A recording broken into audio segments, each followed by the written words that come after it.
सारे किसान भाइयों को हाथ जोड़ के नमस्कार। किसान भाइयों, कल बजट पेश करा गया संसद के अंदर 39.45 लाख करोड़ का। लेकिन जो हमारे लिए महत्वपूर्ण मुद्दा है वो ये है कि इस बजट में किसानों और ग्रामीण क्षेत्र के लोगों को व नौजवानों को क्या मिला। जब पूरा बजट का विश्लेषण किया, पूरा बजट समझने का प्रयास किया, तो एक बात समझ में आई, बजट में कुछ है ही नहीं। कई घंटे तो इस बात में लग गए कि बजट में है क्या, ये समझने में ही बहुत समय लग गया। क्योंकि हकीकत ये थी कि बजट में आम लोगों के लिए, किसानों, नौजवानों, ग्रामीण क्षेत्र के लिए कुछ नहीं है। हमने सोचा था कि भाई 13 महीने का जो पूरा आंदोलन चला, 750 किसानों की शहादत हुई, इससे सरकार में कुछ तो बुद्धि आई होगी। लेकिन सरकार उसी डर्रे पे चल रही है कि नए जुमले दे दो हर बार, 5 साल के बाद के जुमले दे दो, 10 साल के बाद के दे दो, और अब की बार तो रिकॉर्ड तोड़ दिया, 25 साल के बाद के जुमले का ऐलान कर दिया कि अमृत काल की शुरुआत हो रही है, अमृत काल के लिए नींव तैयार करी जा रही है। ये बोल दिया माननीय प्रधानमंत्री जी ने। यानी किसानों को, नौजवानों को, आम जनता को अब क्या मिलना चाहिए, इस पर कोई चर्चा नहीं। देश के किसानों को संपूर्ण कर्ज मुक्ति चाहिए, देश के किसानों को स्वामीनाथन आयोग की रिपोर्ट लागू होनी चाहिए, देश के किसानों के लिए एमएसपी का गारंटी कानून चाहिए, देश के किसानों को गन्ने की पेमेंट होनी चाहिए। ये मुद्दे हैं, लेकिन इन पर कोई चर्चा नहीं। अमृत काल लाने पर विचार किया जा रहा है कि अमृत काल लाया जाएगा। महत्वपूर्ण बात समझने की यह है साथियों कि 2015-16 में इस सरकार ने एक बात कही थी कि 2022 तक किसानों की आय दोगुनी कर देंगे। 2022 आ गया, क्या 2022 में किसानों की आय दोगुनी हुई? 2015-16 में जब इन्होंने ये जुमला दिया था, उस समय किसान की जो एवरेज आय थी वो लगभग 8,000 रुपए के आसपास थी। महंगाई, इधर सारी चीजें लगाने के बाद वो 2022 में 21,000 रुपए से ज्यादा होनी चाहिए थी। लेकिन जो एनएसओ का आंकड़ा आया, वो आंकड़ा कहता है, उस आंकड़े के अनुसार आज आय उसकी 12,000 रुपया भी नहीं हुई है। तो वादा था 21,000 से भी ज्यादा करने का, लेकिन 12,000 से भी कम आज उसकी आमदनी है। तो बताना तो सरकार को यह चाहिए था कि भाई 2022 तक जो आय दोगुनी करने का वादा था वो कहां तक पहुंचा, कहां तक उसमें आगे प्रोग्रेस हुई। लेकिन उसमें कुछ नहीं बताया, नया जुमला दे दिया अमृतकाल का। जो 13 महीने तक किसानों का आंदोलन चला, उसमें एक मुख्य मांग थी एमएसपी की गारंटी का कानून। ये मुख्य मांग थी उसकी एक। लेकिन सरकार ने क्या किया कि पिछले साल जहां गेहूं और धान की खरीद के लिए केंद्र सरकार ने 2,48,000 करोड़ रुपया दिया था, अब की बार वो घटाकर कर दिया 2,37,000 करोड़ रुपया। पिछली बार उससे 197 लाख किसानों को फायदा हुआ था, अब की बार मात्र 163 को फायदा होगा। अब सबसे महत्वपूर्ण बात यह है कि पिछली बार 1286 लाख मीट्रिक टन गेहूं और धान खरीदा था, अब की बार खरीदेंगे 1207 लाख मीट्रिक टन। साथियों, इसके अलावा जो मनरेगा के लिए पिछले साल 98,000 करोड़ रुपया आवंटित किए गए थे, वो घटाकर कर दिए गए 73,000 करोड़ रुपया। इस कोरोना काल में जब गांव के लोगों को खाने तक की भी चीजें नहीं मिल रही थी, उस समय मनरेगा के माध्यम से कई लोगों को रोजगार मिला, लेकिन वो भी 98,000 करोड़ से घटाकर कर दिया 73,000 करोड़ रुपया।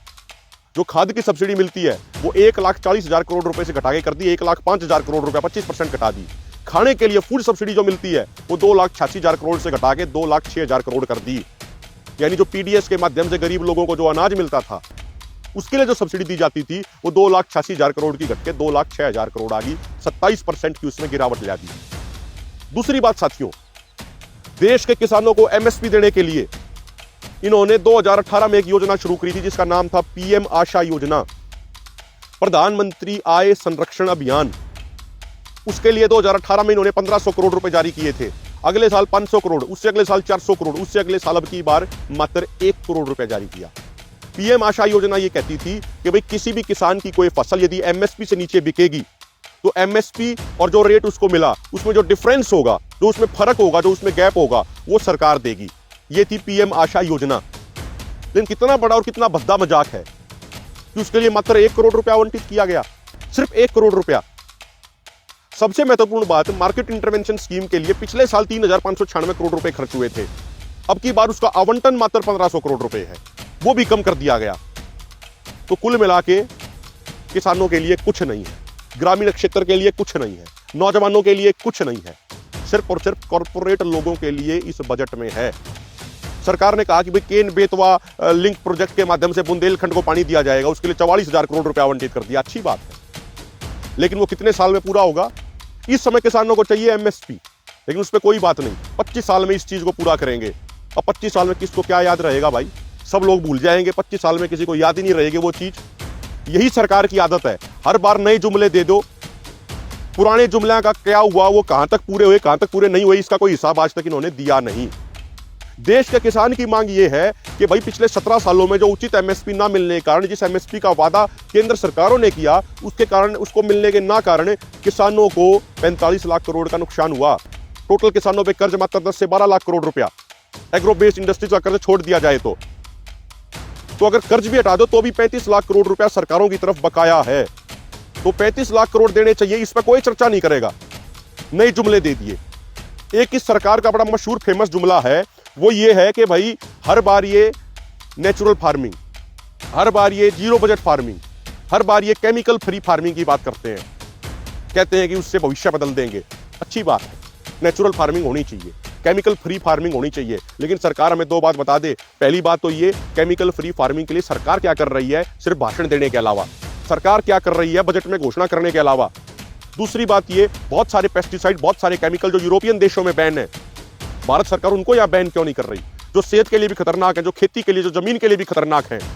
कॉर्पोरेट के दबाव में आके उनको तो बैन नहीं कर रही, जो यूरोप में 100 से ज्यादा पेस्टिसाइड बैन है, और यहां पे भाषणों में खूब जिक्र करते हैं जीरो बजट फार्मिंग का, नेचुरल फार्मिंग का, केमिकल फ्री फार्मिंग का। अब मैं आपको दिखाऊं, जो ये है, ये 306 गेहूं बो रखे हैं, ये बिल्कुल नेचुरल है, ये केमिकल फ्री है, और आज से नहीं कई साल से इस जमीन में कोई, इस खेत में ना कोई यूरिया डालते ना कुछ और पेस्टिसाइड डालते। जो दूसरे गेहूं हैं ये नॉर्मल है, इसमें यूरिया भी मारा जाता है, इस जमीन में सारे पेस्टिसाइड का भी इस्तेमाल कर रहे हैं, सब कुछ इसमें करते हैं। आपने रंग में भी फर्क दिख जाएगा, ये गाढ़ा आ रहा है, वो थोड़ा सा वैसा लाइट आ रहा है। लेकिन जो ये कहते हैं कि भाई नेचुरल फार्मिंग में खर्चा नहीं आएगा, इसमें भी खर्चा आया है। ट्रैक्टर इसमें भी चला था सुपर सीडर के साथ, इसमें भी बुआई हुई है, कोई ऊपर से नहीं टपके, इसमें भी आपको लगातार बनाना पड़ता है भाई, गुड़ भी डालना पड़ा है, मिर्च भी डालनी पड़ा है, जो घोल बना हुआ है उसमें गोबर भी डालना पड़ा है, उसने सड़ाना भी पड़ा है, वो सारी चीज करनी पड़े हैं, वो भी तैयार रखना पड़ा है, उसका भी इसमें स्प्रे करना पड़ता है, खाद भी इसमें मारना पड़ा है जो गोबर हुआ है। और सबसे जो महत्वपूर्ण बात है साथियों, भाई अब दही भी धरती के अंदर गाड़ के रखनी पड़ा है, सारी चीज करने पड़ा है, उसमें तांबे के भी बर्तन डालने पड़ा है, वो भी स्प्रे करना पड़ा है। तो खर्चे इसमें भी सारे होते हैं, ऐसी बात नहीं है। और महत्वपूर्ण बात, इन लोगों को पता नहीं, जिन लोगों ने कभी खेती नहीं करी, जो लोग दिल्ली में इसी कमरों में बैठ के जीरो बजट नेचुरल फार्मिंग की बात करते हैं, उनको बता दें, एकदम से ऐसे नहीं होता कि आपने 20 साल से 25 साल से किसी जमीन में आप यूरिया डाल रहे हो, खाद डाल रहे हो और दवाइयां डाल रहे हो, और अचानक तो आप आके ये कहो कि भाई इसमें ये सारे डालना बंद कर दो, तो प्रोडक्शन बहुत नीचे आ जाएगा। 3 साल लगते हैं एक जमीन को एडजस्ट कराने के लिए, कम से कम। ये जो जमीन हमने तैयार करी, इसमें बहुत टाइम लगा इसमें, और अब इसमें प्रोडक्शन ठीक हो जाती है। और सिर्फ 306 नहीं, काला गेहूं भी बो रखा है, सारी चीज हम करते हैं। सरकार ये बताने की बजाय कि भाई जीरो बजट फार्मिंग करो, सरकार ये बताए कि सरकार केमिकल फ्री खेती बनाने के लिए सरकार क्या कर रही है, सिर्फ खाली घोषणा और खाली भाषण देने के अलावा। जमीन पर उन्होंने क्या कराया है? हमने तो खेती करी है, हम तो करने लग रहे हैं, तो हमारे को ये ना बताओ कि आप ऐसा करो ये करो। हमारे बुजुर्ग हमेशा से ये करते आए हैं, लेकिन ये क्या करते हैं, शहर वाले लोगों के लिए हो सकता है कि ये नई चीज हो कि भाई सरकार ने नया जुमला दे दिया जीरो बजट फार्मिंग का, तो हो सकता है कि इसके माध्यम से सरकार शहर वालों को बहकाने का प्रयास कर ले, लेकिन जो खेत में जो मेहनत करता है, जो किसान है, उसको आप बहका नहीं सकते। ये साथियों आज हकीकत है। स्वामीनाथन आयोग की रिपोर्ट 2007 में आई, उसके बाद से 14-15 बजट हमारे देश में आ चुके हैं। 2022 में आज हम खड़े हैं, ना कांग्रेस की सरकार ने उसको लागू किया, ना बीजेपी की सरकार ने उसको लागू किया। जिस स्वामीनाथन आयोग के अनुसार आज गेहूं का एमएसपी 4000 रुपया क्विंटल होना चाहिए था, उस पर कोई बात नहीं करता। वोट जरूर ले लेंगे किसानों की स्वामीनाथन आयोग की रिपोर्ट लागू कराने के नाम पे, लेकिन क्या कांग्रेस ने उस रिपोर्ट को लागू किया? 7 साल तक नहीं किया। क्या बीजेपी की सरकार ने उस रिपोर्ट को लागू किया? नहीं किया। उल्टा बीजेपी ने तो सुप्रीम कोर्ट में एफिडेविट दे दिया 2015 में कि हम स्वामीनाथन आयोग की रिपोर्ट को लागू ही नहीं कर सकते। तो ये बजट में नए नए जुमले लाने की बजाय सरकार ये बताए कि सरकार एमएसपी का कानून कब बना रही है, सरकार ये बताए कि वो स्वामीनाथन आयोग की रिपोर्ट लागू कब कर रही है, सरकार ये बात बताए कि वो पूरे देश के किसानों की कर्ज माफी कब कर रही है, सरकार ये चीज बताए। अब एसकेएम के बैनर तले जो 13 महीने तक जो स्ट्रगल चला, जो आंदोलन चला, उससे किसान जागरूक हो गए हैं। आप किसान को बहका नहीं सकते, कुछ भी आपने कह दिया और किसान को बहका लेंगे। अब किसान कौम वो भोली कौम नहीं बची, अब लोग नौजवान जागरूक भी हो गए हैं, अब लोग सारी चीजों को समझते हैं। तो सरकार कान खोल के ये बात सुन ले, वित्त मंत्री जी ये सुन ले, प्रधानमंत्री जी ये सुन ले। ये नए जुमले देने तक 25 साल के बाद अमृतकाल आएगा, अमृतकाल शुरू हो चुका है, इनसे कुछ नहीं होगा।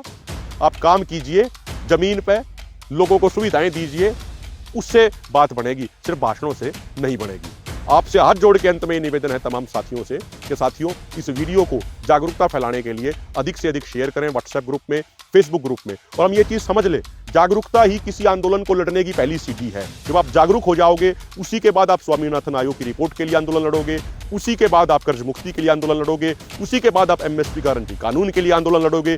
इसीलिए जागरूकता आंदोलन की सफलता की पहली सीढ़ी है। इसलिए हम तमाम लोगों को जागरूक होना हमें बहुत जरूरी है। ये सारी चीजें हमने एक एक करके समझनी चाहिए कि क्या हकीकत है आज के दिन। बहुत बहुत धन्यवाद।